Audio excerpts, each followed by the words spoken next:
Standing in the shadow of the Great Pyramid of Giza, it's impossible not to feel the weight of history pressing down on you, not just because of its staggering size, but because of the precision etched into every stone. This isn't just a tomb, it's a masterpiece of sacred geometry, a silent symphony of angles and proportions that align with the stars themselves, and it's not alone. From the Parthenon's flawless curves to the celestial harmonies woven into Mayan temples, ancient architects left behind a puzzle written in stone, a language of shapes and numbers that whispered secrets of the universe. What if these structures weren't just buildings, but maps, guides to a deeper understanding of reality itself? For thousands of years, sacred geometry was the bridge between the seen and the unseen, the tangible and the divine. The Egyptians didn't just stack blocks, they encoded the motions of the heavens. The Greeks didn't merely carve columns, they embedded the golden ratio into every curve, creating beauty that still stirs the soul. These weren't accidents or happy coincidences, they were deliberate acts of genius, a fusion of math, art, and spirituality that modern science is only beginning to unravel. How did civilizations separated by oceans and centuries arrive at the same profound truths? What did they know that we've forgotten? That's the mystery we're diving into today. This isn't just a story about the past, it's a key to understanding the hidden order of the world around us. Sacred geometry isn't locked away in history books, it's in the spiral of a seashell, the branching of a tree, even the structure of galaxies. The ancients saw these patterns as sacred because they revealed a universal design, a blueprint for harmony that could elevate architecture and humanity to something extraordinary. So let's step into their world, trace the lines they left behind, and uncover the lost formulas that might just hold the secrets to timeless beauty, balance, and meaning. The journey starts now. Imagine the first architect standing under an open sky, tracing the paths of stars and the curves of leaves, searching for the hidden order of the world. Sacred geometry didn't begin with compasses and blueprints, it began with observation. The ancients noticed that certain shapes and ratios appeared again and again, from the petals of a flower to the swirl of a hurricane. These patterns weren't just beautiful, they felt like messages, a silent code woven into the fabric of existence. And so they began to replicate them, building temples that mirrored the heavens and cities that echoed the rhythms of nature. Take the Fibonacci sequence, for example, a series of numbers where each one is the sum of the two before it. It shows up everywhere, from the arrangement of seeds in a sunflower to the spirals of a pine cone. But the Egyptians didn't need a math textbook to understand its power. They saw it in the growth of plants, the flow of rivers, even the proportions of their own bodies. When they carved hieroglyphs or designed the chambers of the Great Pyramid, they embedded these ratios into the stone as if to say, this is how the universe builds itself. Then there's the golden ratio, a proportion so perfect it seems to whisper to the human soul. The Babylonians used it in their ziggurats, stacking tiers in precise harmony. The Greeks sculpted it into their statues, ensuring every curve would strike the eye with effortless grace. Even today, studies show that people instinctively prefer images and objects that follow this ratio, proof that these ancient builders tapped into something timeless. But why did so many cultures, separated by continents and centuries, arrive at the same conclusions? Perhaps because they weren't just measuring, they were listening. To them, geometry wasn't cold calculation, it was a sacred dialogue with the cosmos. A temple wasn't just a place of worship, it was a tuning fork, vibrating in harmony with the energies of the earth and sky. And that's the real magic of these lost formulas. They weren't just about creating sturdy buildings or pleasing aesthetics. They were about aligning human creation with the deeper patterns of existence, crafting spaces where heaven and earth could meet. The golden ratio isn't just a number, It's a silent architect shaping everything from the curve of a nautilus shell to the spiraling arms of distant galaxies. Roughly 1.618, this mathematical constant seems to whisper through the natural world, a hidden thread stitching together art, biology, and even the cosmos. But nowhere is its voice louder than in the stones of ancient temples and monuments. Take the Parthenon perched atop Athens' Acropolis. At first glance, it's a marvel of marble and symmetry, but look closer. The spacing of its columns, the height of its pediment, even the layout of its inner chambers all dance to the rhythm of the golden ratio. It's as if the builders didn't just construct a temple, but tuned it like a musical instrument, resonating with the same harmonies found in a spider's web or a whirlpool's spin. And then there's the Great Pyramid of Giza. Its base-to-height ratio isn't arbitrary. It's a deliberate echo of the golden ratio, a choice that transforms a massive tomb into a geometric hymn. Stacked blocks become a staircase to the stars, aligning earthly ambition with celestial order. Even Leonardo da Vinci, centuries later, would chase this perfection, sketching the Vitruvian Man, a human figure framed by a square and circle, his limbs extending in proportions that mirror the ratio. His notes reveal the awe so many felt. This isn't just math, it's the scaffolding of beauty itself. But here's the real wonder. These architects didn't have smartphones or supercomputers. They had observation and intuition. They noticed how tree branches split in golden spirals to catch sunlight, how seashells grew in logarithmic curves to withstand ocean currents, and they replicated it. The ratio wasn't just a tool, it was a bridge between the earthly and the divine. When a Babylonian priest laid out a ziggurate's tiers or a Mayan engineer plotted a pyramid's steps, they weren't just building. They were conversing with the universe, using geometry as their language. Today, scientists still grapple with why this ratio feels so right. Studies show our brains light up when faced with golden proportions, whether in a Renaissance painting or a modern skyscraper. Some argue it's hardwired into us, a preference shaped by millennia of evolution. Others see it as evidence of a deeper, almost mystical order, a universal design too precise to dismiss as coincidence. Whatever the truth, one thing's clear: the ancients weren't just stacking stones. They were weaving the very fabric of reality into their creations, leaving behind a code we're still deciphering. And perhaps that's their greatest lesson, not just how to build, but how to see, to recognize the patterns humming beneath the surface of things, and to shape a world that sings along. The Great Pyramid of Giza holds a secret in its very bones, a mathematical whisper that defies time. If you take its base perimeter and divide it by twice its original height, you get a number astonishingly close to pi, 3.14159. That's not just a coincidence, it's a deliberate signature, a geometric wink from the ancient Egyptians who built this wonder 4,500 years ago. But here's the puzzle: pi, the ratio of a circle's circumference to its diameter, wasn't officially calculated until nearly 2,000 years later by the Greeks. So how did the pyramid's architects encode it so precisely into stone? Some believe they used advanced tools now lost to history, perhaps a wheel or measuring device that rolled along the ground, translating rotations into linear distances. Others point to celestial navigation, suggesting they derived pi from the circular motion of stars or shadows cast by the sun. Then there's the simplest explanation: observation. The Egyptians were master surveyors, and by wrapping a rope around circular object storage jars perhaps, and comparing the length to the diameter, they might have deduced the ratio through trial and error. But the sheer accuracy of their execution suggests something deeper. This wasn't just practical math, it was sacred math. Pi's presence in the pyramid isn't isolated. Across the ancient world, this mysterious number surfaced in sacred spaces. The Babylonians approximated it in their clay tablets. The Indus Valley civilization baked it into brick ratios.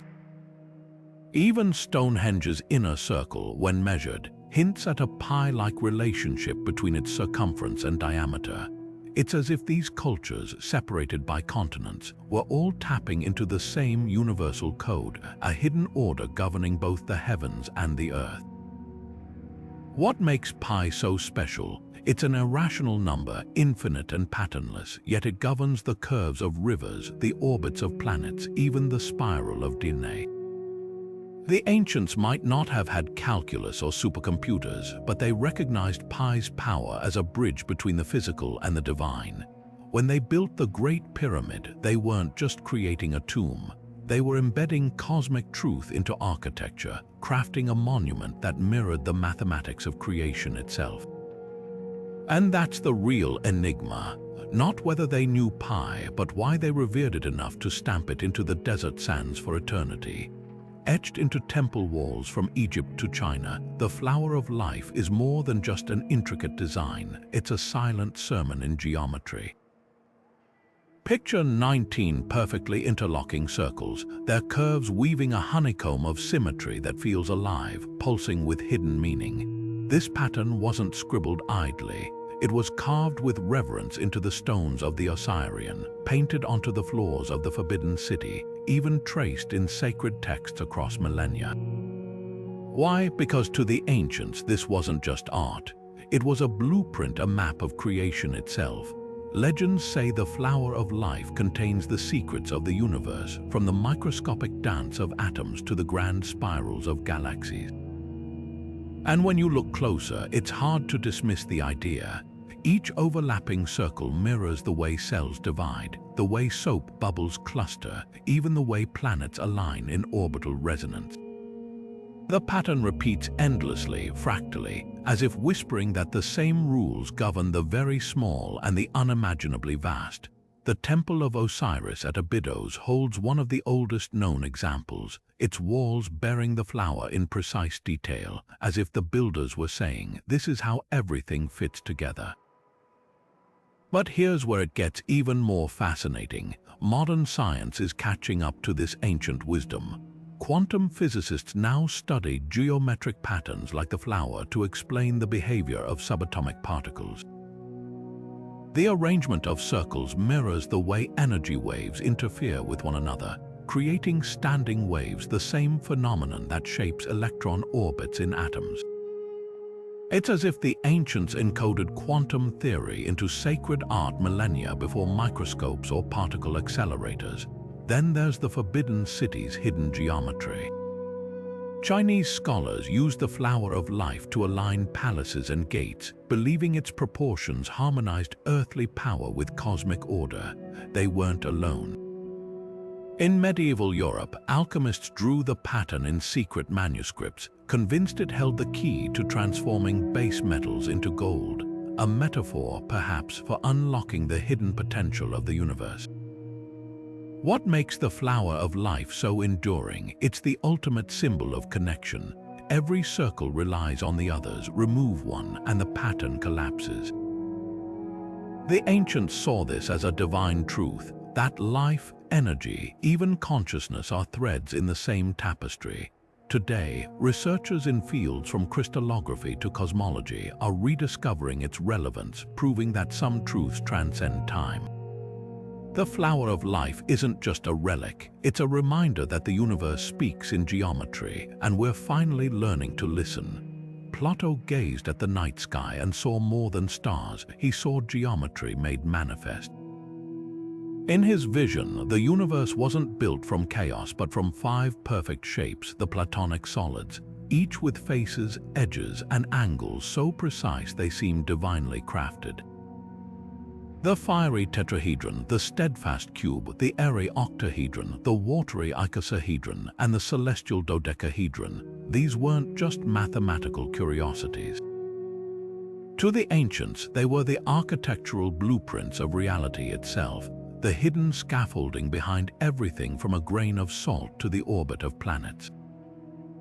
Take the cube, for instance. Its 6 square faces mirror the structure of pyrite crystals known as fool's gold, which form naturally in near-perfect cubic shapes. But the cube's significance goes deeper. In sacred architecture, it symbolized stability and earth. The Kaaba in Mecca, Islam's holiest site, is a cube, not by accident but by design, echoing a universal archetype of grounded divinity. Meanwhile, the tetrahedron's sharp angles appeared in the pyramids of Mesoamerica, where its 4 triangular faces were believed to channel energy upward, bridging the earthly and the spiritual. Then there's the dodecahedron, the most enigmatic of the 5. Plato linked it to the heavens, calling it the shape, used for arranging the constellations on the whole sky. Centuries later, Roman dodecahedrons of bronze, their purpose still debated, turned up in sites across Europe. Some think they were astrological tools, others believe they were sacred objects, their 12 pentagonal faces representing the 12 signs of the zodiac or the 12 months of the year. Either way, their presence hints at a shared belief that certain shapes held cosmic power. Fast forward to the Renaissance, when alchemists like Johannes Kepler became obsessed with these forms. Kepler even tried to fit the Platonic solids into the orbits of the 6 known planets, convinced they revealed God's geometric plan for the solar system. He was wrong about the mechanics, but not entirely off base. Today, scientists find these shapes in nature's deepest layers. Viruses like the adenovirus adopt icosahedral shells for maximum strength with minimal material, while carbon molecules form buckyballs, dodecahedral cages that revolutionized nanotechnology. So why do these shapes still captivate us? Perhaps because they're more than math. They're a language, one that speaks of harmony and balance. When a medieval mason carved a cathedral's rose window with octahedral symmetry, or a Tibetan monk arranged mandalas in concentric cubes, they weren't just decorating. They were aligning human creation with the same patterns that govern galaxies and atoms. The Platonic solids remind us that beauty isn't arbitrary. It's built into the fabric of existence, waiting for anyone with the eyes to see. Long before architects sketched blueprints or engineers calculated load-bearing walls, the sages of ancient India were mapping the unseen energies of the universe onto the land itself. Vastu Shastra, the 5,000-year-old science of space, wasn't just about where to place a door or a window. It was about aligning human life with the cosmic dance of elements, planets, and geometric perfection. Picture a grid, the Vastu Purusha mandala, laid over the earth like an invisible net, its 81 squares representing the interplay between celestial forces and earthly existence. At its center lay the Brahmastan, the sacred void where all energies converged, a space so potent that Hindu temples reserved it for the holiest of shrines, untouched by walls or pillars. Nowhere is this harmony more breathtaking than in the Taj Mahal. At first glance, it's a monument to love, but look deeper. Its flawless symmetry isn't just aesthetic, it's Vastu in stone.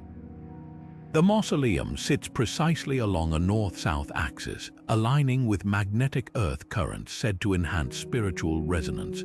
The 4 minarets tilt slightly outward, not a construction flaw, but a deliberate Vastu safeguard, ensuring they'd never collapse onto the central tomb in an earthquake. Even the reflecting pool isn't just for beauty. Water placed eastward in Vastu principles amplifies positive energy. Every detail whispers a truth the ancients knew. Architecture isn't just shelter. It's a conduit between the human and the divine. But Vastu's genius goes beyond grand monuments. Traditional Indian homes, from Rajasthan's Havelis to Kerala's courtyard houses, were microcosms of cosmic order. Kitchens faced southeast, the domain of Agni, the fire god, to harness the sun's morning energy for nourishment. Bedrooms angled southwest, drawing on Earth's grounding stability for rest. Even modern architects are rediscovering these principles. Take Bangalore's Infosys campus, where buildings follow Vastu alignments to enhance productivity and well-being, proof that these ancient grids aren't superstition, but sophisticated geomancy. What makes Vastu Shastra so enduring? It's the recognition that space isn't inert. the same way a violin's shape affects its sound, a building's geometry interacts with the energies around it. Today, scientists studying geopathic stress-harmful Earth radiation find parallels in Vastu's avoidance of underground streams or fault lines. Meanwhile, sustainable designers praise its passive cooling techniques, thick walls, strategic ventilation, and water features that mirror modern eco-architecture.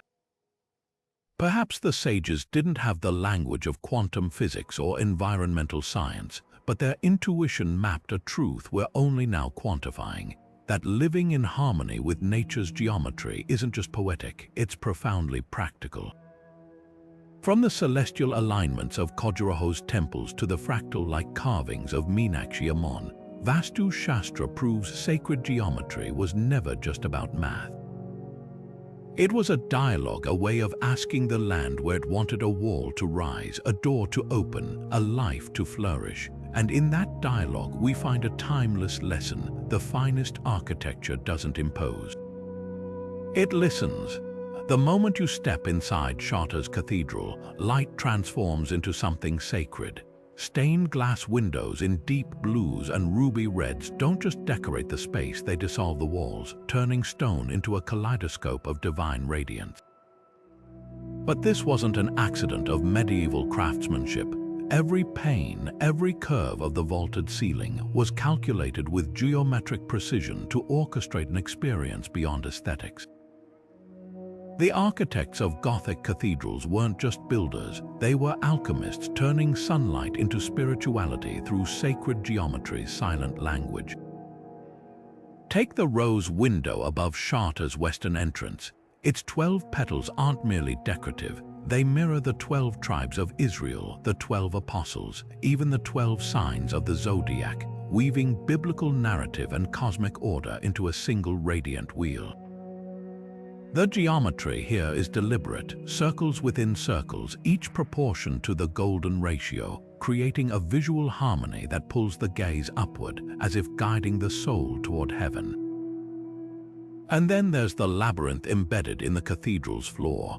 Walking its winding path wasn't just a meditation, it was a symbolic pilgrimage, a geometric journey to the divine center, echoing the same sacred patterns found in ancient Cretan temples and Tibetan mandalas.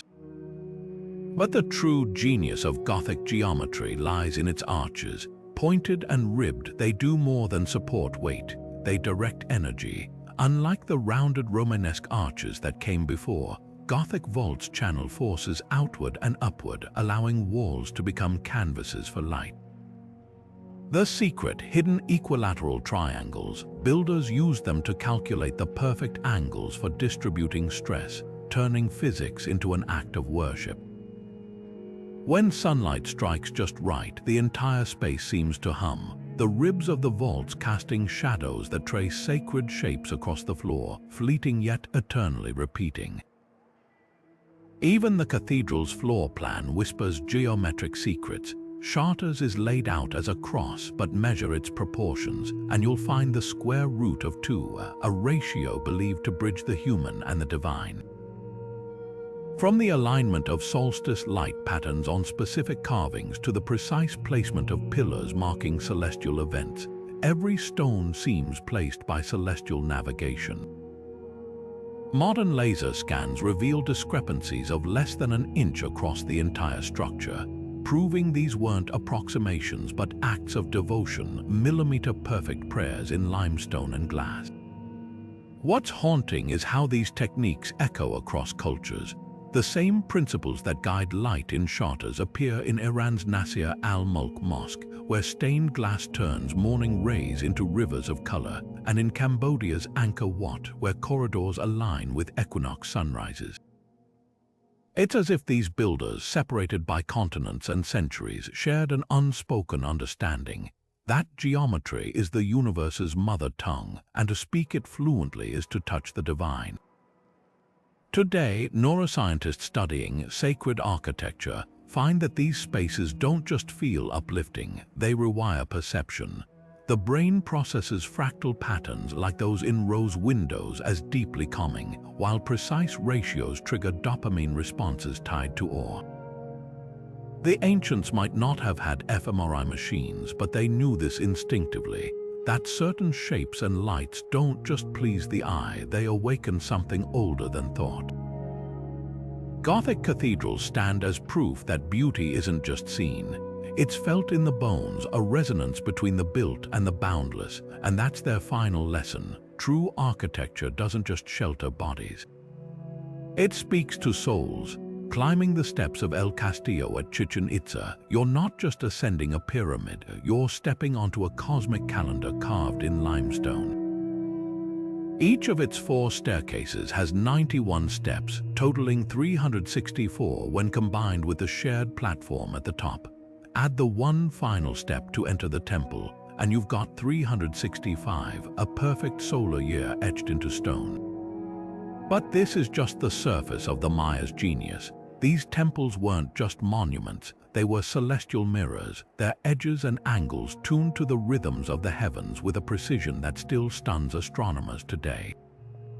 At the spring and autumn equinoxes, sunlight slithers down the pyramid's northern staircase, casting undulating shadows that merge with carved serpent heads at the base. For a fleeting moment, the illusion is unmistakable, a massive feathered snake, Kukulkan, slithering from sky to earth. This wasn't spectacle for spectacle's sake. It was sacred theater, a geometric alignment that marked the seasons for planting and harvest, blending mythology with agricultural necessity. The Maya didn't just observe the stars, they wove them into the very fabric of their cities. Now turn to Tikal's temple of the Great Jaguar. Its roof comb isn't merely decorative, it's a calibrated instrument. On certain solstices, shadows from its ridges fall across specific carvings below, marking celestial events like the zenith passage of the sun, when it stands directly overhead, casting no shadow. Such moments were sacred, signaling the renewal of time itself. Even the temple's orientation is a marvel, aligned so that Venus, the war god's celestial avatar, would rise directly over its peak during key battles, a divine omen etched into architecture. But how did the Maya achieve such precision without telescopes or modern tools? Their secret was geometry and relentless observation. They tracked Venus's 584-day cycle with error margins smaller than a day, recorded eclipses across generations, and encoded these cycles into their long-count calendar, a timeline stretching thousands of years. At Capon, hieroglyphic stairways recount celestial events with mathematical clarity, while Palink's Temple of the Inscriptions hides a stairwell leading to a tomb adorned with celestial glyphs, as if death itself were just another phase in the cosmic cycle. The real revelation lies in their understanding of time. Where we see linear progression, the Maya saw spirals, repeating patterns mirrored in everything from temple layouts to the fractal-like designs of their textiles. Their pyramids often sit atop older pyramids, layers of history stacked like the cycles they tracked, each iteration refining the alignment. Even their number system, based on 20 instead of 10, reflects this cyclical worldview, with dots and bars forming a visual rhythm as elegant as the geometries they revered. Today, archaeologists peer through LiDAR scans to uncover hidden alignments beneath jungle canopies, revealing networks of causeways pointing to solstice sunrises or reservoirs positioned to reflect constellations. Meanwhile, modern mathematicians decode the Dresden Codex, a Mayan manuscript filled with eclipse tables and planetary motions so accurate they rival contemporary astronomy. These weren't primitive rituals, they were acts of scientific devotion, a civilization conversing with the cosmos through stone and shadow.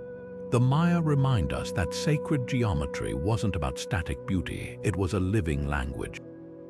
Their temples didn't just mark time, they embodied it, turning celestial mechanics into something you could climb, touch, even worship. In their hands, architecture became a dialogue between earth and sky, a reminder that humanity's highest calling isn't just to build, but to align. Standing in the center of Stonehenge at dawn on the summer solstice, the rising sun aligns perfectly with the heel stone, casting a long finger of light through the monument's heart. This isn't just a dramatic spectacle, it's a geometric puzzle carved into the landscape 5,000 years ago. The massive sarsen stones aren't placed randomly. They form a series of concentric circles and a horseshoe, their positions echoing ratios found in sacred geometry across the ancient world. The outer ring's 30 uprights mirror the days of a lunar month, while the inner trilithons frame celestial events with uncanny precision. But here's the mystery: how did Neolithic builders without written language or metal tools engineer such a perfect alignment of stone and sky? Archaeologists have long debated whether Stonehenge was a temple, a calendar, or something more profound. The answer might lie in its geometry. The monument's inner horseshoe of 5 trilithons forms a Fibonacci-like spiral when viewed from above, a pattern seen in everything from sunflower seeds to spiral galaxies. Even more striking, the proportions between the outer sarsen circle and the inner bluestones approximate the Pythagorean triangle, a right-angled ratio known to sacred builders millennia before Pythagoras was born. These aren't coincidences, they're deliberate choices, suggesting the builders understood geometric principles we'd later attribute to advanced civilizations. Then there's the question of sound. Recent experiments reveal that the bluestones, when struck, produce resonant tones akin to bells. Arrange them in their original configuration, and the entire site becomes a sonic chamber, amplifying echoes in ways that might have mimicked celestial harmonies. Some researchers speculate the horseshoe shape acted as a reflector, directing these sounds toward the solstice sunrise, creating an immersive experience where geometry, music, and astronomy intertwine. But Stonehenge's genius extends beyond its boundaries. The avenue, a processional path leading to the monument, aligns with both the solstice sunrise and sunset, while nearby Durrington Wall's timber circle mirrors Stonehenge's layout in wood. Together, they form a landscape-scale geometric network, a testament to the Neolithic mind's ability to weave Earth and cosmos into a unified vision. What makes Stonehenge timeless isn't just its stones, but its silent language, a geometry that speaks of humanity's oldest yearning, to find order in the stars and to build it here below. Whether temple, calendar, or both, it stands as a testament to the universal truth that sacred spaces aren't just constructed. They're listened into being, stone by stone, ratio by ratio, until the earth itself hums in harmony with the heavens. Walking the Avenue of the Dead in Teotihuacan, the sheer scale of precision takes your breath away. The ancient city's main thoroughfare doesn't just run straight. It aligns with the setting of the Pleiades, the star cluster revered across Mesoamerica as a harbinger of the agricultural cycle. But this celestial mirroring goes deeper. The Pyramid of the Sun, the Pyramid of the Moon, and the Temple of Quetzalcoatl form a geometric triangle that mirrors Orion's belt, echoing the same cosmic pattern found in Egypt's Giza Plateau. This wasn't urban planning as we know it today. It was sacred cartography etching the heavens onto the earth. Halfway across the world, Rome's founders performed a ritual just as deliberate. With a bronze plow, they traced the pomerium, the sacred boundary of the city guided by celestial omens and geometric precision. The line wasn't arbitrary. It formed a perfect square aligned with the cardinal directions, a microcosm of the Roman belief that order on earth reflected order in the cosmos. Step outside this boundary, and you left not just the city but its spiritual harmony. Even today, remnants of this thinking survive in the way modern cities unconsciously retain grids aligned to solstice sunrises or hidden geometric ratios in their oldest districts. The Mayan city of Tikal took this concept further, weaving sacred geometry into every plaza and pyramid. Its central acropolis forms a massive quadrilateral, each corner pointing to a different solstice or equinox sunrise. The layout isn't just functional, it's a living mandala mirroring the Mayan conception of the universe as a series of overlapping planes connected by axis points. Walk its causeways and you're literally tracing the paths of celestial bodies, stepping through a map of both space and time. Then there's the Indian city of Jaipur, designed in the 18th century but rooted in ancient Vastu principles. Its streets form a perfect 9-square grid, each sector governed by a different planet and elemental energy. The city palace sits at the center, the Brahmastan, where all energies converge, just as in the Vastu Purusha mandala. Even the shopfronts and gateways follow strict proportional rules, ensuring harmony between commerce, daily life, and cosmic rhythms. What unites these cities, separated by continents and centuries, is the understanding that geometry isn't just about lines and angles, it's about resonance. When a Teotihuacan priest astronomer laid out the Avenue of the Dead, or a Roman augur marked the Pomerium, they weren't just plotting streets. They were tuning the city like an instrument, aligning human activity with the frequencies of the land and sky. Modern urban planners are now rediscovering this wisdom, studying how ancient grids promoted walkability, social cohesion, and even psychological well-being. The lesson is clear: the greatest cities aren't just built, they're composed note by note in the silent language of sacred geometry. Step into the court of the lions in Granada's Alhambra, and you're surrounded by a symphony of shapes, interlocking stars, swirling arabesques, and tessellated tiles that stretch across every surface without beginning or end. This isn't mere decoration, it's theology rendered in geometry. Islamic art, unconstrained by figurative representation, turned to patterns to express what words couldn't: the boundless, infinite nature of the divine. A single tile might seem simple, but repeat it across a wall, and suddenly it transforms into a visual paradox, a finite fragment hinting at eternity.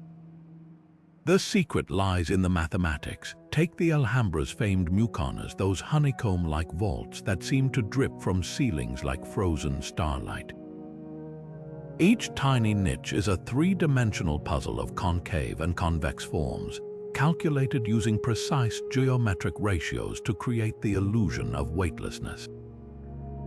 Then there's the Jiri tiles of Persia, pentagons and decagons adorned with intricate strapwork, tessellating across mosque domes in perfect symmetry. These weren't just artistic choices, they were acts of devotion, proof that the same mathematical order governing the cosmos could be harnessed to honor it. But the real magic is in the pattern's philosophy. The endless repetition of stars and polygons mirrors the Islamic concept of Tawhid, the oneness of God. A Zellige mosaic in Morocco might start with a central decagon, radiating outward in infinite subdivisions, echoing the idea that all creation emanates from a single source. The deliberate avoidance of end points in designs where lines flow seamlessly into one another visually rejects the notion of finality, a reminder that the divine is eternal, unbroken. Scholars have spent centuries decoding the symbolism. The eight-pointed star, ubiquitous from Spain to Samarkand, doesn't just dazzle the eye, it represents the 8 gates of paradise in Islamic tradition. The interlaced knots in Ottoman textiles, they're metaphors for the interconnectedness of all things, a celestial weave binding earth to heaven.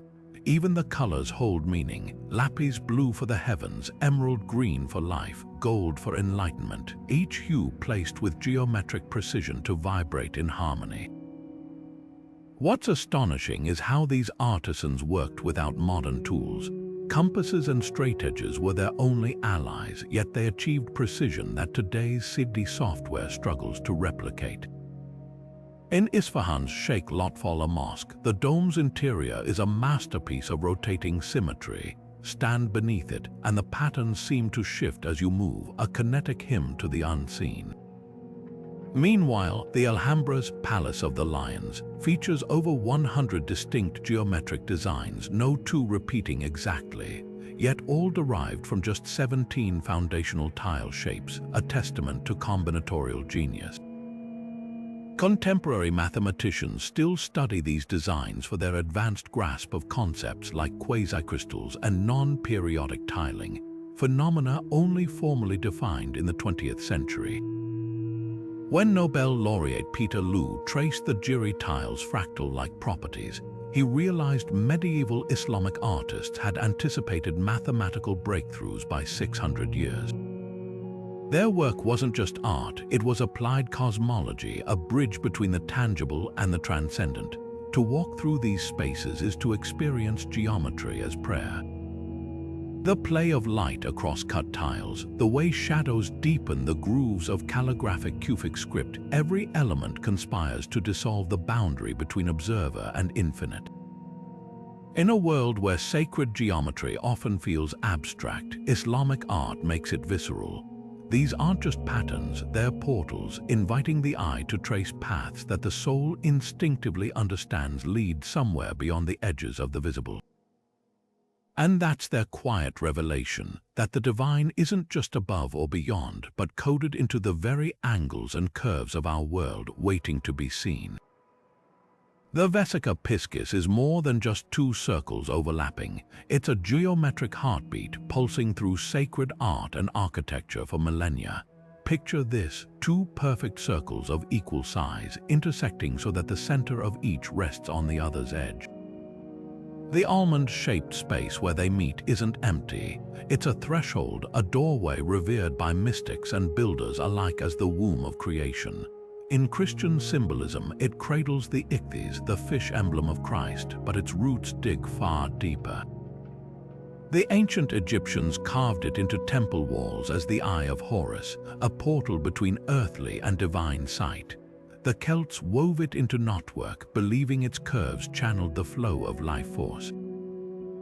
Even Gothic architects didn't just stumble upon the pointed arch, they derived it from the Vesica, stacking its form to build cathedrals that seemed to pierce the heavens.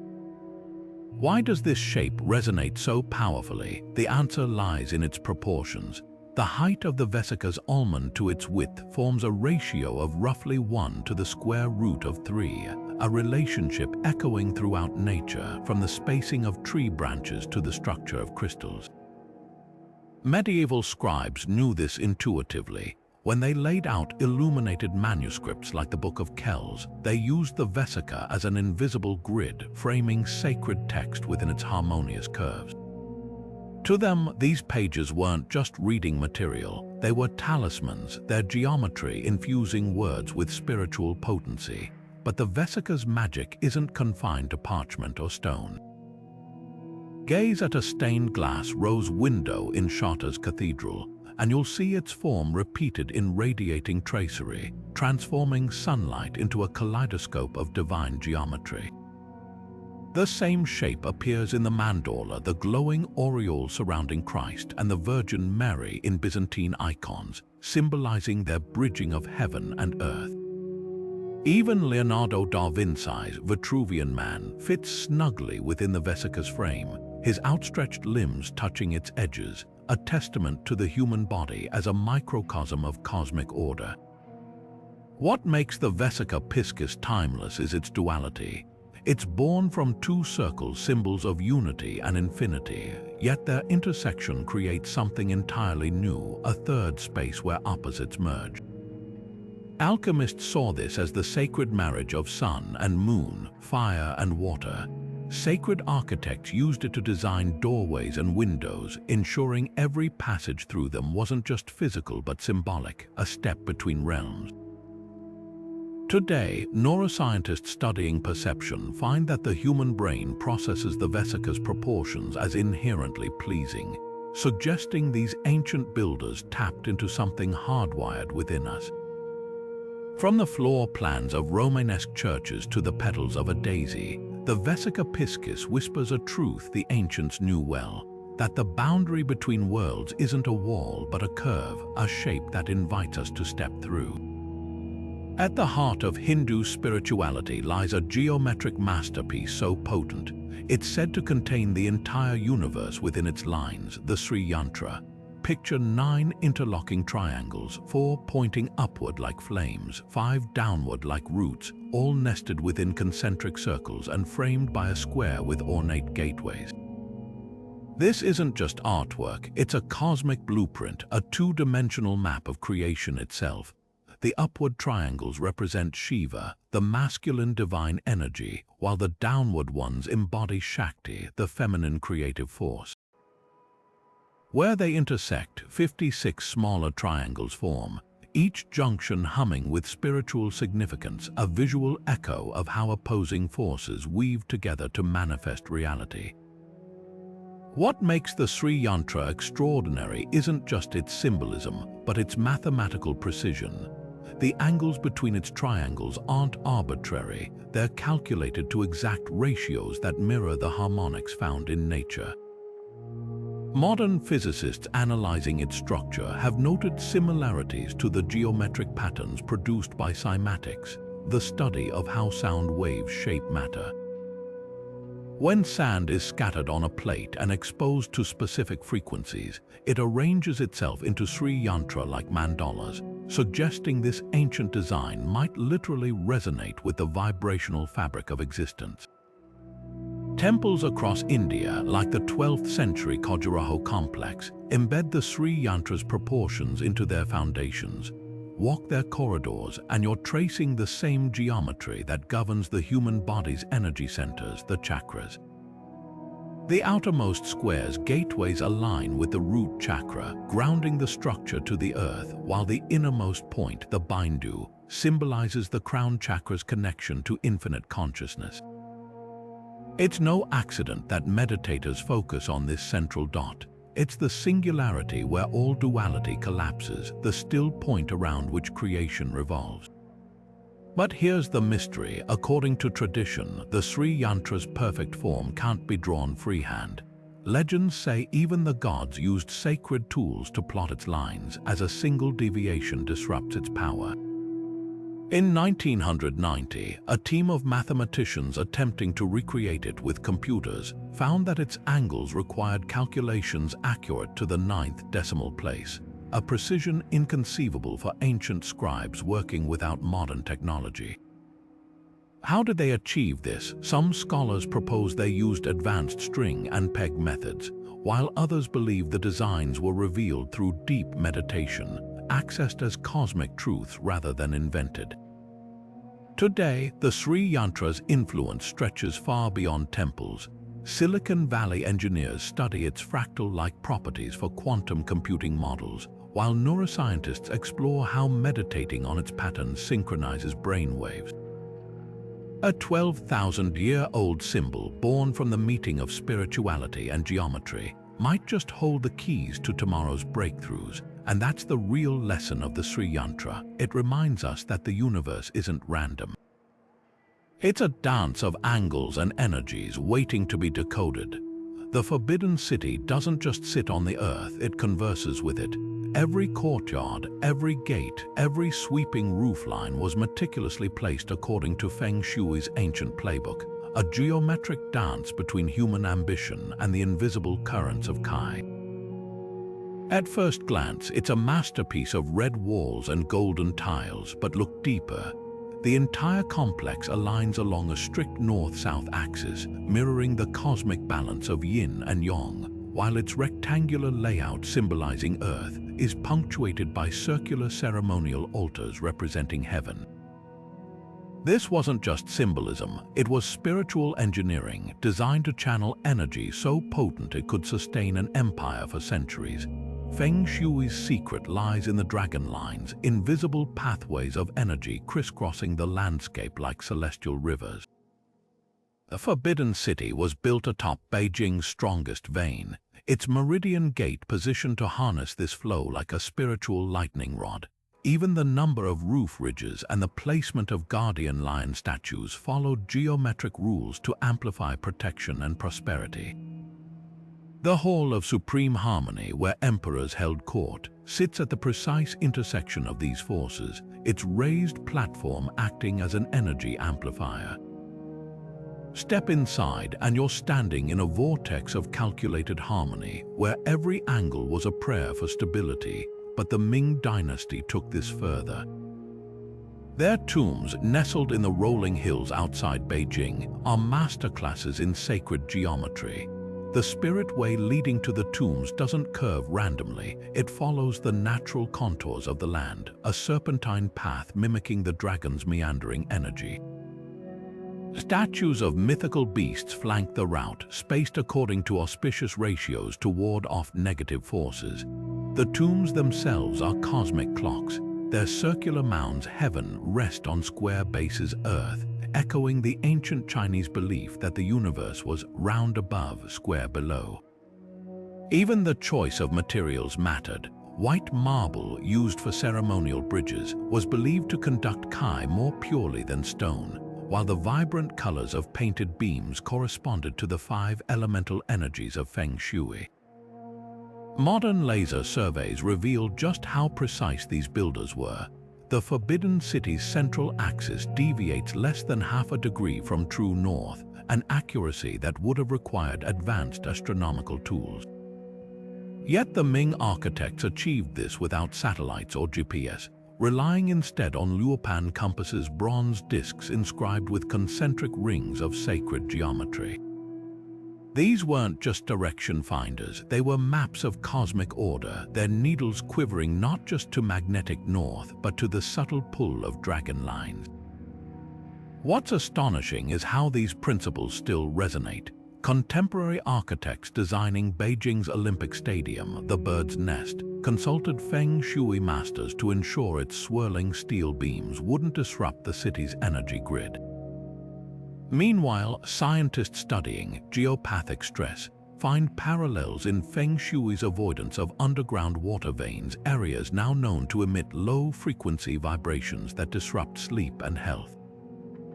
The ancients might not have had the vocabulary of geophysics, but their geometry knew. From the Forbidden City's golden roofs to the quiet symmetry of a scholar's garden, Feng Shui proves that sacred geometry isn't about rigid rules, it's about relationship. The land isn't just dirt to build upon, it's a living partner, its energy as tangible to those who listen as the wind in the willows. And in that listening, the Ming dynasty found a truth we're relearning today, that the most enduring structures aren't imposed upon the earth, but woven into its silent, geometric song. The labyrinth's path doesn't twist and turn like a maze. It unfolds in a single, unbroken line, coiling inward like a serpent circling its own tail. Step onto its winding trail, and you're not just walking, you're tracing a 3,000-year-old ritual encoded in stone. The oldest known labyrinth, carved into a clay tablet in Pylos, Greece, dates back to the Bronze Age, but its most iconic incarnation lies in the heart of Crete's palace of Knossos. There, the Minoans didn't just build corridors, they crafted a myth. The legendary labyrinth of King Minos, said to house the Minotaur, wasn't merely a prison for a monster.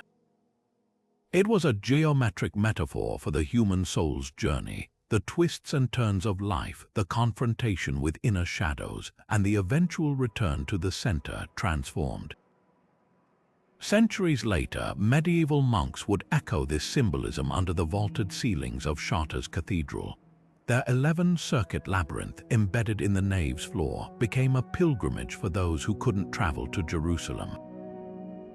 Walking its path on one's knees wasn't penance, it was an embodied prayer, the body moving in sync with the soul's longing for divine union. The design wasn't arbitrary.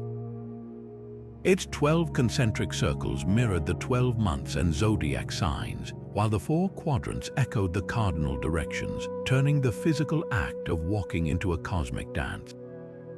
Modern pilgrims still come to trace its curves, discovering what the ancients knew. Geometry isn't just seen, it's felt in the muscles, the breath, the rhythm of footsteps on stone. But why does this pattern appear everywhere, from Hopi medicine wheels to Scandinavian turf labyrinths? The answer lies in its universal language. Unlike mazes, which are puzzles to be solved, labyrinths are journeys to be experienced. Their single path eliminates the anxiety of choice, inviting a surrender to the process. Native American traditions used them for vision quests, where the winding path symbolized life's cyclical nature. In Baltic folklore, turf labyrinths near the sea were walked by fishermen before voyages. a ritual to ensure safe passage through life's unpredictable currents. Even Carl Jung saw the labyrinth as an archetype of the psyche, its center representing the self, the goal of individuation. The labyrinth's power isn't just symbolic, it's neurological. Studies show walking its path synchronizes the brain's hemispheres, inducing a meditative state. The repetitive turns activate theta waves, the same brain frequencies present during deep meditation or creative insight. It's as if the body instinctively understands what the mind takes years to learn, that some truths aren't found in straight lines but in patient, spiraling surrender. From the Cretan palace to the cathedral floor, the labyrinth whispers a secret. The path inward is never wasted. Every curve, every seeming detour is part of the return. And perhaps that's why it endures, not as an ancient relic, but as a living map, waiting for anyone brave enough to step onto its path and walk. Scattered across the plains of North America, the medicine wheels stand silent but eloquent circles of stone laid with intention under open skies. At first glance, they might resemble simple rock arrangements, but step closer and their precision becomes undeniable. The Bighorn Medicine Wheel in Wyoming, perched high atop a mountain, isn't just a ring of stones, it's a celestial map. 28 spokes radiate from its center, a number that mirrors the days of the lunar cycle, while key cairns align with the summer solstice sunrise and the rising points of bright stars like Sirius and Aldebaran. This isn't random placement, it's astronomy etched into the earth, a testament to indigenous knowledge that wove time, space, and spirit into a single sacred geometry. What's remarkable is how these structures reflect a world far removed from Western compartmentalization. To the Lakota, Blackfoot, and other Plains nations, the circle wasn't just a shape, it was a living symbol. The hoop of life, the cycle of seasons, the endless return of the buffalo herds, all were embodied in these stone rings. The wheels often feature 4 or 8 directional spokes, aligning not just with solstice markers but with the 4 winds, the 4 stages of life, even the 4 sacred plants. In this geometry, there's no separation between the practical and the spiritual. A cairn marking the summer solstice might also be a place for vision quests, where the alignment of earth and sky opened a portal for prayer. Modern archaeologists using laser theodolites have confirmed what oral traditions long asserted. These wheels are precise instruments. The Moose Mountain Medicine Wheel in Saskatchewan, for instance, has spokes that frame the equinox sunrises with an accuracy rivaling European stone circles like Stonehenge. But unlike their monolithic counterparts, medicine wheels were often built with local stones small enough to be carried by hand, their power lying not in scale but in sacred alignment. Some wheels, like the one at Majorville in Alberta, show evidence of continuous use for over 5,000 years, proof that their geometry wasn't just remembered, it was lived. The deeper lesson lies in their adaptability. While Stonehenge and the pyramids reflect centralized civilizations, medicine wheels emerged from nomadic cultures. They weren't static monuments but dynamic teaching tools. Elders used them to explain the movement of stars, the timing of ceremonies, even the migrations of game. Each stone could tell a story. This one marks where the morning star rises on the winter solstice. That one points to the sacred Bear's Lodge. In this way, the wheels became mnemonic devices, their geometries encoding knowledge that sustained communities across generations. Today, as astronomers collaborate with indigenous knowledge keepers, new layers of meaning emerge. The 28 spokes of certain wheels don't just track the moon, they correlate with the 28 ribs of the buffalo, a sacred animal whose life cycle mirrored the seasons. The interplay of circles and lines mirrors the medicine wheel teachings, where physical, emotional, mental, and spiritual paths intersect. Even the act of building the wheels was ceremonial, with each stone placed intentionally, often in silence, to honor the interconnectedness of all things. Perhaps that's the real genius of these sacred circles. They remind us that geometry isn't just about measurement, it's about relationship. A medicine wheel doesn't force the sky into human understanding, it humbles humanity before the sky's wisdom. In their silent stones, we find an invitation to see the cosmos not as distant and cold, but as a living web where every sunrise, every stone, every story is a thread in the same endless circle. Imagine standing in the very back row of Greece's Epidaurus Theatre, over 50 meters from the stage, and hearing a single coin drop on the stones below as clearly as if it landed at your feet. This isn't magic, it's mathematics carved into limestone. Built in the 4th century BCE, the theatre's semicircular design isn't just aesthetically pleasing, it's an acoustic masterpiece. The stepped rows of seats act like a natural sound filter, catching whispers from the stage and reflecting them upward with minimal distortion. Even the material matters. The porous limestone absorbs low-frequency noise like crowd murmurs, while amplifying the higher frequencies of actors' voices. But the real genius lies in the spacing. The distance between each row corresponds to the wavelength of human speech, creating constructive interference that carries sound effortlessly to the furthest spectator. This wasn't just architecture, it was physics in stone, a deliberate orchestration of geometry and vibration. Halfway across the world, India's Gol Gumbaz takes this concept even further. Step inside its massive dome, the second largest in the world, unsupported by pillars, and clap your hands just once. The sound doesn't fade, it reverberates, circling the space like a ghostly echo that lingers for nearly 30 seconds. The dome's perfect spherical shape and 44-meter diameter create a whispering gallery effect, where sound waves travel along the curved walls with almost no energy loss. Stand at one end of the chamber and murmur, and someone over 40 meters away will hear you as clearly as if you were whispering in their ear.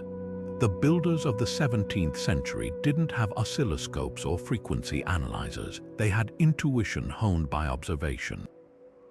They noticed how sound behaved in caves and grottos, then replicated those natural acoustics in brick and mortar. But how did ancient cultures achieve such precision without modern science? The answer lies in trial and error and deep reverence for harmony. In Malta's Halsaflieni Hypogeum, a subterranean temple carved 5,000 years ago, certain chambers resonate at exactly 110 Hz, a frequency known to alter brain activity and induce trance states. The builders didn't just dig rooms, they tuned them, sculpting the limestone to vibrate at frequencies that amplified chants and drumbeats into otherworldly experiences. Similarly, the Maya designed their pyramids like giant resonators. At Chichen Itza's El Castillo, a hand clap at the base produces an echo that mimics the chirp of the sacred Quetzal bird, a sonic illusion achieved by the precise angle and spacing of the steps. Today, acoustic archaeologists use laser scans and 3D modeling to decode these ancient techniques, uncovering secrets that still baffle modern engineers. The Grand Theatre of Ephesus, for instance, used a series of strategically placed clay pots beneath the stage as Helmholtz resonators, absorbing unwanted frequencies while enhancing vocal clarity. In Iran, the Pink Mosque of Shiraz channels morning light through stained glass to create a visual symphony, but its niche-covered walls also scatter sound waves in a way that eliminates echoes, making prayers seem to hang in the air like incense. What unites these spaces across time and culture is the understanding that sound isn't just heard, it's felt. Sacred geometry provided the blueprint, but the goal was transcendence. Whether it's the precise curvature of a dome or the fractal-like repetition of arches in a Moorish palace, these builders knew that to shape space is to shape experience. Their legacy whispers to us through the ages. True architecture doesn't just stand still, it sings. Leonardo da Vinci's notebooks overflow with sketches of domes that seem to breathe, curves echoing the arch of a spine, proportions mirroring the stretch of human limbs. While the world knows him for the Mona Lisa's smile or the Last Supper's drama, his architectural visions reveal a mind obsessed with sacred geometries' hidden rhythms. Take his design for an ideal city, a sprawling utopia where streets branch like veins and canals spiral in perfect logarithmic curves. This wasn't just urban planning, it was anatomy on a grand scale, a belief that cities, like bodies, should pulse with geometric harmony. His sketches show layered tiers of walkways, each level calibrated to airflow and sunlight, as if he dissected the lungs of Florence and rebuilt them in stone. One of his most haunting, unrealized designs is the Tubario, a towering dome intended for Milan's cathedral. Unlike the Gothic spires of his time, Leonardo's sketches reveal a structure built from nested octagons, each tier rotating slightly to create a spiraling effect. The inspiration, the cochlea of the inner ear, a natural spiral that translates sound into nerve impulses. He wasn't just borrowing nature's shapes, he was reverse engineering them, convinced that the same geometry governing shells and whirlpools could stabilize monumental architecture. Modern engineers analyzing his drawings found his stress calculations shockingly accurate, with load-bearing arches following the same parabolic curves used in today's suspension bridges. Then there's his fascination with the Vitruvian man's hidden architecture. While the famous drawing superimposes a man within a circle and square, Leonardo's lesser-known marginalia reveal deeper layers. Tiny sketches show how the figure's navel aligns with the golden ratio's pivot point, while his outstretched fingertips trace the Fibonacci sequence's growth. For Leonardo, the human body wasn't just a subject to paint, it was a blueprint. His designs for chapels and theaters often began with a central, navel point, radiating outward in proportions that mirrored limb lengths or the spacing of ribs. Even his storm sketches, those chaotic whirlwinds, betray a geometric obsession.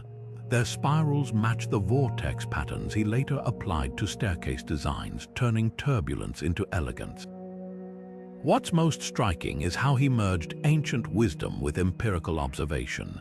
His sketchbooks include meticulous studies of Roman ruins, where he measured columns and pediments to decode their geometric ratios.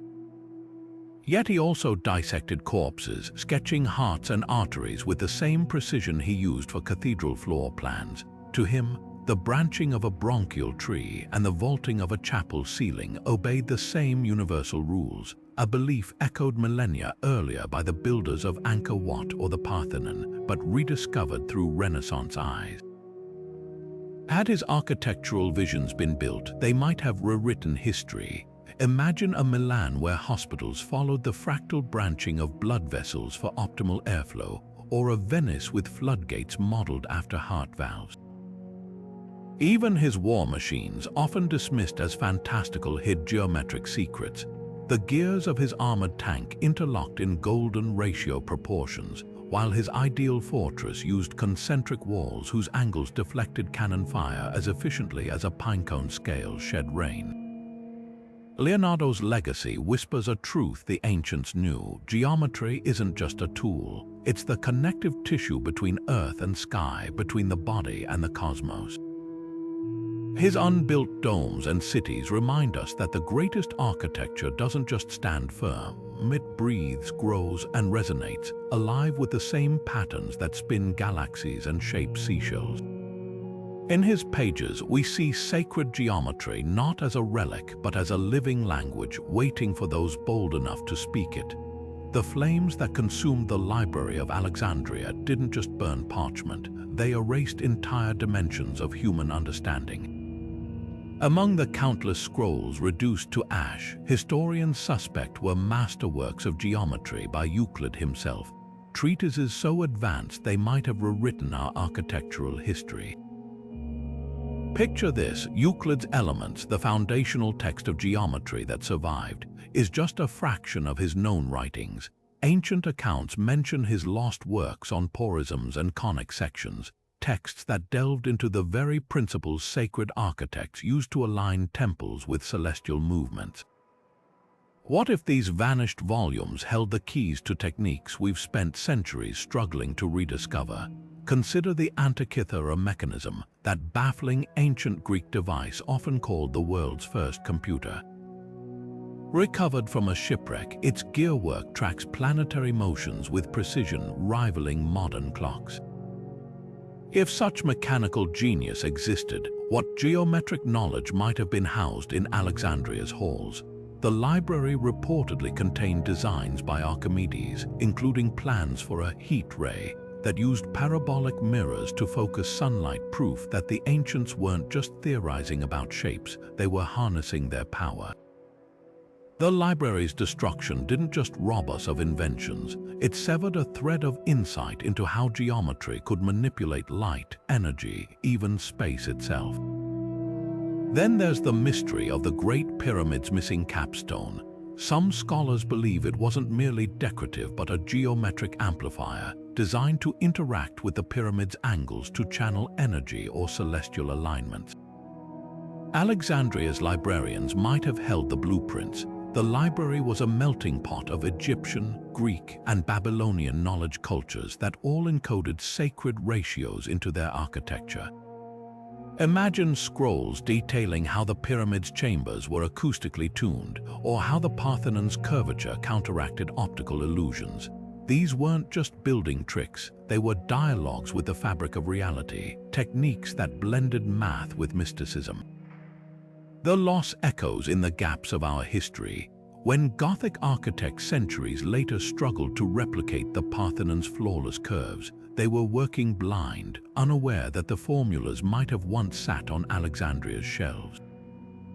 Even Da Vinci's notebooks, filled with geometric explorations, hint at ideas he seemed to rediscover rather than inherit. What if he'd had access to Heron of Alexandria's writings on automata and mechanical engineering? The Renaissance might have arrived a millennium earlier, yet fragments survive in unexpected places. Arabic scholars like Al-Haytham preserved and expanded on Greek geometry during Europe's Dark Ages, hinting at what was lost. The Baghdad House of Wisdom, itself a tragic casualty of history, likely held copies of texts smuggled from Alexandria before its fall. In these scattered remnants, we catch glimpses of a world where geometry wasn't just calculation, it was alchemy, turning stone into resonance, angles into portals. The library's burning remains a wound in human history, but its ghost lingers in every cathedral spire that points to the stars, in every dome that whispers with perfect acoustics. We're left to wonder, did those lost scrolls hold the secret to harmonizing heaven and earth? And if so, what might we yet recover from the ashes? The Sydney Opera House's soaring white shells don't just mimic sails on the harbor, they whisper an ancient mathematical secret. Architect John Utzon didn't stumble upon those graceful curves by accident. He found them in nature, tracing the logarithmic spiral of a nautilus shell, a pattern that follows the Fibonacci sequence. This same spiral once guided the builders of the Great Pyramid, where the golden ratio governs the rise of its stones. Fast forward to the 21st century, and you'll find this marriage of ancient geometry and modern design everywhere, from Zaha Hadid's fluid, organic skyscrapers to the fractal-like facades of Beijing's CCTV headquarters. Today's architects aren't just borrowing sacred principles, they're reinventing them with materials and technologies the ancients could never have imagined. Take Buckminster Fuller's geodesic domes, spheres constructed from interlocking triangles that distribute stress with near-perfect efficiency. Fuller didn't invent this concept, he rediscovered it. The same geometric principles underpin the molecular structure of viruses and the nested hexagons of a beehive. But by scaling them to architectural proportions, he created structures that are both lightweight and incredibly strong, capable of withstanding hurricanes and earthquakes. His designs echo the latticework of Islamic muqarnas and the stone domes of Byzantine churches, proving that the most resilient shapes are often the oldest. Then there's the work of architect Imhotep, not the ancient Egyptian polymath, but the contemporary firm named in his honor. Their projects, like the spiraling Helix Tower in Dubai, use parametric design, a digital evolution of sacred geometry, to generate forms that optimize solar gain, airflow, and even human movement through space. Software calculates thousands of iterations, refining curves and angles until they align with both energy efficiency and the golden ratio. The result: buildings that feel intuitively harmonious, as if they've grown from the landscape rather than been imposed upon it. But perhaps no one bridges past and future like the pioneers of biophilic design. At Singapore's Park Royal on Pickering, greenery cascades from terraces shaped like mountain ledges, their contours derived from the Fibonacci sequence to mimic natural growth patterns. Studies show occupants in such spaces experience lower stress levels and higher creativity, a phenomenon the ancients understood instinctively when they carved lotus blossoms into temple columns or aligned cities with sacred mountains. The real breakthrough lies in sustainability. Sacred geometry isn't just about beauty, it's about balance. The Eden Project in England, with its hexagonal biomass, replicates the efficiency of soap bubbles to maximize volume with minimal materials. Similarly, the twisting form of Shanghai Tower reduces wind resistance by 30%, slashing energy costs, a principle inspired by the spiraling growth of bamboo, a plant revered in Asian traditions for its strength and flexibility. What's thrilling is how technology amplifies these age-old insights. 3D printing allows architects to materialize complex geometric forms once impossible to construct, while AI analyzes millennia of design data to uncover forgotten patterns. Yet for all our advances, the goal remains unchanged: to create spaces that don't just shelter bodies but elevate spirits. Whether it's a chapel's vaulted arches or a solar-powered pavilion, the best designs still speak the universe's oldest language, the quiet, eternal poetry of shape and proportion. Not every scholar sees sacred geometry in ancient structures as deliberate genius. Some argue it's the result of human brains wired to find patterns, even where none were intended. Take the golden ratio. Its frequent appearance in nature, from sunflower seeds to hurricane spirals, means it's bound to show up in human designs, whether by accident or intent. Skeptics point out that if you measure enough buildings, some will inevitably align with these ratios purely by chance.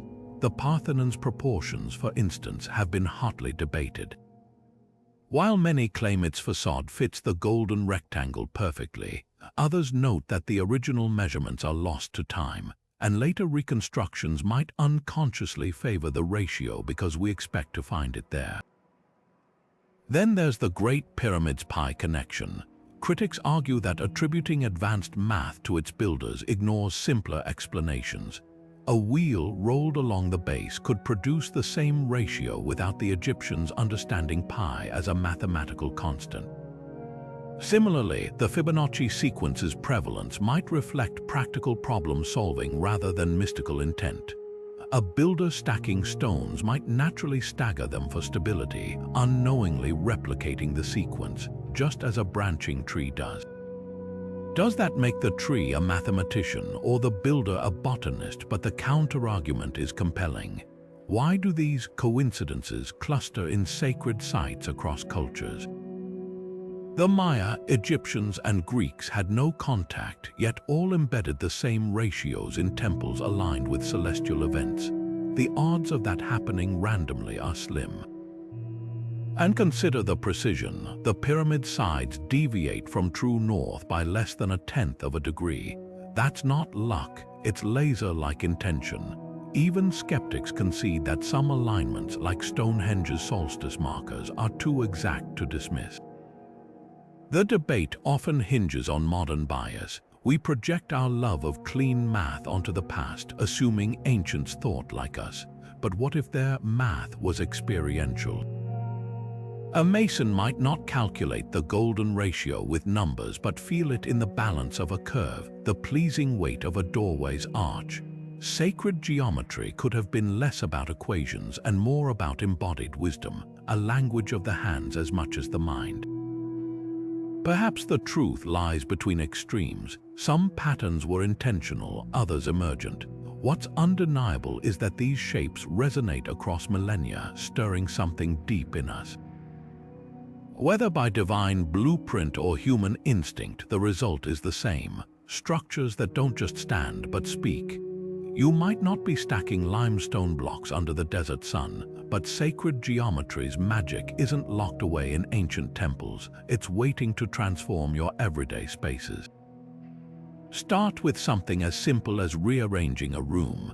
The golden ratio, that divine proportion of roughly 1 to 1.618, can guide where you place your sofa or hang a mirror.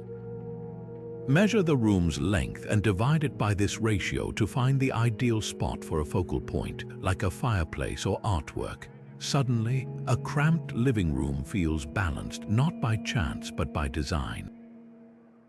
Even your desk setup can benefit. Position your monitor so its height and distance from your eyes follow the ratio, reducing strain and creating a subconscious sense of order. For a more hands-on approach, grab a compass and sketch a mandala. Begin with a central point, the bindu or cosmic seed, and expand outward with concentric circles, dividing them into sections with sacred numbers like 8 for abundance or 12 for cosmic order. As you fill each segment with patterns, you're not just drawing, you're meditating. Tibetan monks have used this practice for centuries, destroying their intricate sand mandalas afterward to honor impermanence. Your version can be as ephemeral as a sidewalk chalk masterpiece or as lasting as an inked journal page. The act itself tunes your mind to geometry's rhythms, slowing your breath as your hand traces the same curves that adorn cathedral windows and temple floors. Outside, turn your garden into a living altar. Plant herbs or flowers in the flower of life, pattern overlapping circles that form a hexagonal grid using stones or low hedges to outline the design. Not only does this create visual harmony, but the geometry may influence plant growth. Researchers have found that crops planted in fractal patterns, mimicking nature's own designs, often thrive with less water and space. Or build a small labyrinth from pebbles or bricks, its single winding path offering a walking meditation right in your backyard. Unlike a maze, there are no dead ends, just a gentle journey inward and back out, mirroring life's cyclical nature. Even your digital life can channel these principles. Apps like Golden Ratio Typography calculate the perfect font sizes for websites, while graphic designers use the Sri Yantra's triangles to create logos that feel instinctively balanced. Try arranging your phone's app icons in a spiral or grouping them in golden rectangles. It sounds whimsical, but you'll notice how much calmer your screen feels. At night, project a geometric pattern onto your ceiling as you drift off. The same fractal designs that reduce stress in hospital patients can soften the edges of a hectic day, reminding your subconscious that chaos has an underlying order. The real power lies in intention. When you set a teacup on a coaster aligned with your table's sacred ratios, or sketch a Vesica Piscis in the margin of a notebook, you're not just decorating, you're conversing with a lineage of builders, artists, and visionaries who knew geometry wasn't just measurement. It was a language, one that whispers of connections between the curve of your coffee cup and the arch of a cathedral, between the spiral of your succulents and the arms of distant galaxies. You don't need a pyramid to join that conversation. You just need to notice and then begin. Put on a virtual reality headset, and suddenly you're standing in the heart of Angkor Wat as it looked 900 years ago, not as crumbling ruins, but as a living, breathing testament to sacred geometry in motion. Sunlight filters through lotus-shaped towers, casting fractal shadows across geometrically perfect corridors designed to mirror the Hindu cosmos. This isn't just a high-tech tour, it's a revelation. Archaeologists and programmers are collaborating to rebuild lost temples in VR, pixel by pixel, using laser scans, ancient texts, and algorithmic extrapolation to restore every golden ratio and celestial alignment. The result, a chance to walk through history and witness sacred geometry not as abstract theory, but as immersive experience. Take Delphi's Temple of Apollo, where pilgrims once sought prophecies from the oracle. Today's visitors see scattered columns on a hillside, but slip into VR and the temple reforms around you. The precision becomes palpable. The way the Aditon, the oracle's chamber, aligns with the morning sun on the winter solstice, or how the theater's stepped seats form a perfect semicircle, amplifying whispers from the stage to the highest row. Suddenly, you understand why ancient accounts described Delphi as the navel of the world. Its geometry wasn't just symbolic. It was sensory, designed to disorient and elevate visitors before they received the god's words. What makes these reconstructions groundbreaking isn't just the visual spectacle, it's the rediscovery of hidden patterns. At Cambodia's Precon, LiDAR scans revealed a submerged grid of corridors matching the Sri Yantra's sacred ratios, invisible to the naked eye until VR mapped them in 3 dimensions. Meanwhile, Rome's Digital Forum project lets you stand atop the Temple of Venus, where the interplay of shadow and light during equinoxes traced geometric shapes across the altar, a ritual calendar encoded in stone and sunlight. These digital resurrections prove that sacred geometry wasn't static. It was interactive, responding to celestial events and human movement in ways flat blueprints could never capture. But the real magic happens when these virtual spaces become laboratories. Researchers at UC San Diego rebuilt Teotihuacan's Pyramid of the Sun in VR, then tweaked its proportions to test acoustic properties. They discovered that its original angles created standing waves, amplifying chants at specific frequencies, a feature that may have made rituals feel divinely amplified. Similarly, AI analysis of Egypt's Temple of Karnak revealed that its column spacing followed harmonic intervals, turning the entire complex into a massive musical instrument when wind passed through. These findings suggest that ancient architects didn't just build for the eyes, but for the ears and body, crafting multisensory geometric symphonies. For modern seekers, these virtual temples offer more than education, they're portals to awe. Apps like Neo's VR allow users to manipulate sacred shapes in real time, stacking golden rectangles or spinning Platonic solids to feel their inherent balance. Artists are even crafting collaborative mandalas in shared virtual spaces, where participants from across the globe add strokes to a growing geometric meditation. It's a fitting evolution. The same principles that guided stone chisels and compasses now guide digital brushes and code, proving that sacred geometry isn't bound by era or medium. The lesson here is profound. By walking these virtual corridors, we're not just rediscovering lost techniques, we're reclaiming a way of seeing. The ancients perceived geometry as a living dialogue between earth and sky, and now, through the unlikeliest of tools, we're learning to listen in.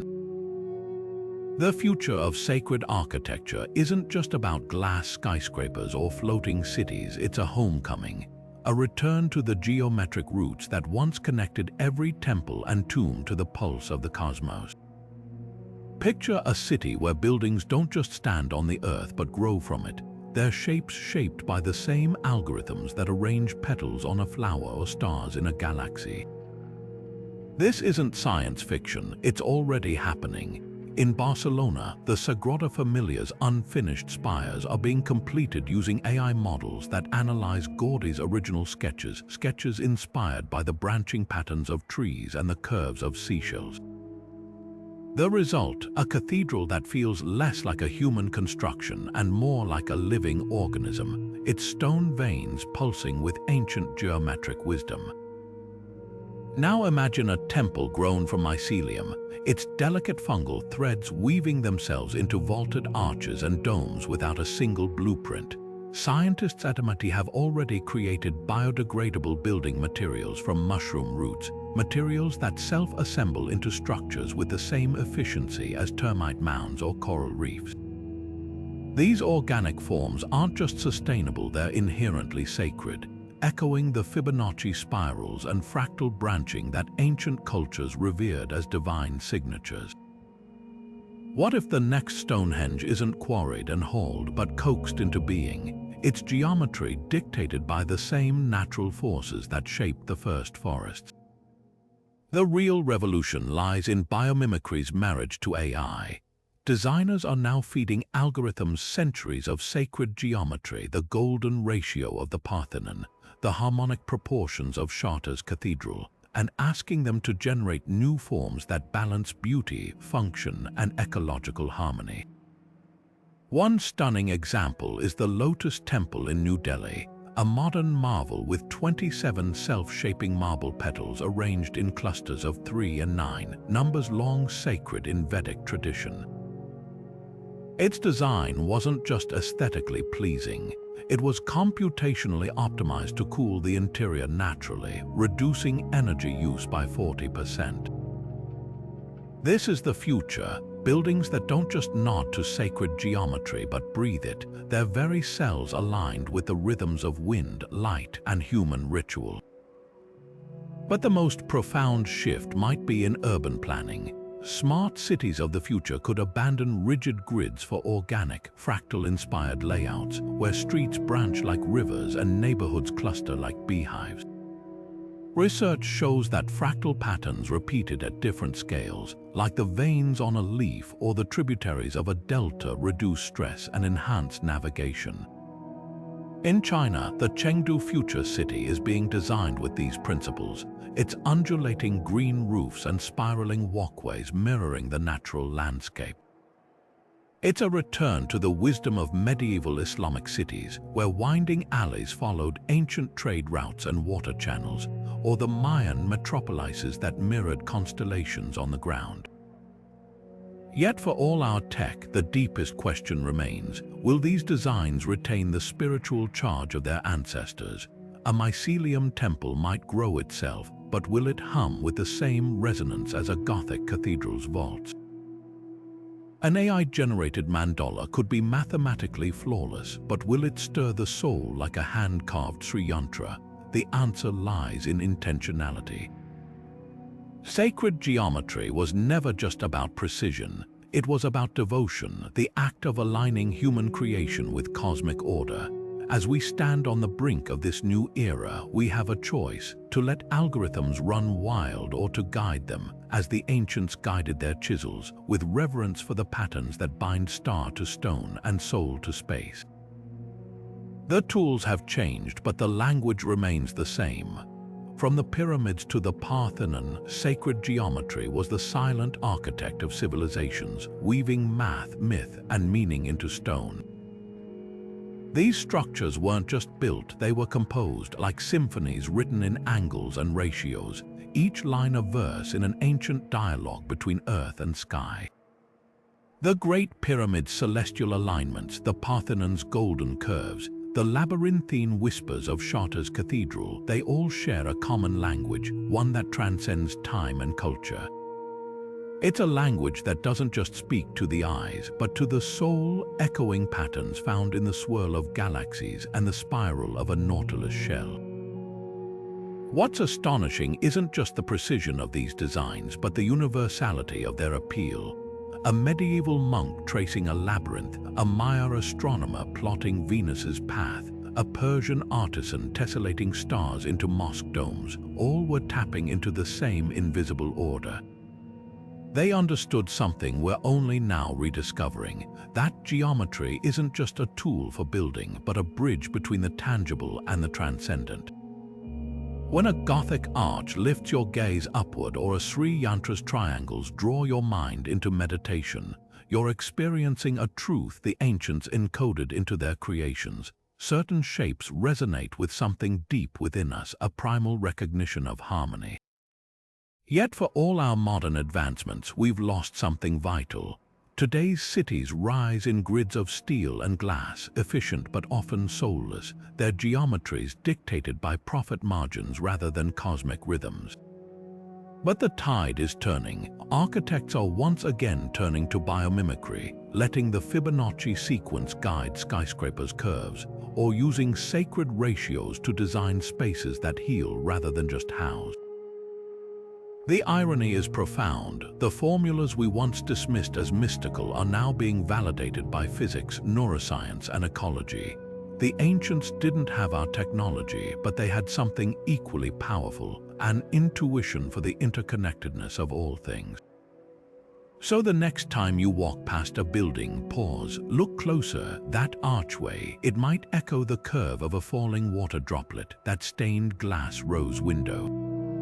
Its fractals could mirror the branching of your own capillaries. Sacred geometry isn't confined to history books. It's all around us, waiting to be noticed.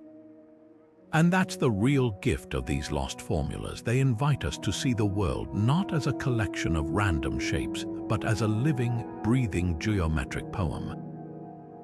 Now it's your turn. Have you ever noticed sacred geometry in your city? Maybe in a church's spire, a park's layout, or even the way sunlight filters through your window at a certain hour. Share your discoveries below. Let's unravel this hidden language together. And if today's journey through the blueprints of time sparked your curiosity, hit subscribe. There are always more patterns to uncover, more connections to make. Until then, keep your eyes open. The universe is speaking in shapes. Are you listening?